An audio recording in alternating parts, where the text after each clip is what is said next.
Hello friends, in this video I'll show you how to add a row after every row in Excel.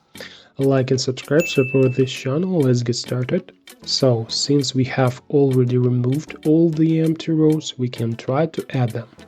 Hold down the Ctrl key and begin to select row after row. We do this by clicking on the numerical designations of the rows on the left side, and when you have selected the desired number of rows, right-click and select Insert. It's not a bad way for a small range. But if your table is large, then we will use an additional column. We enter the numeric sequence to the end of the table using autofill. For more information about this and more, see here.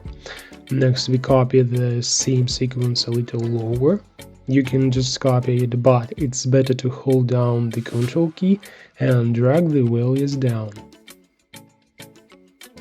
Then select the entire sheet of the keyboard shortcut Ctrl+A and go to the Data tab and click the Sort button.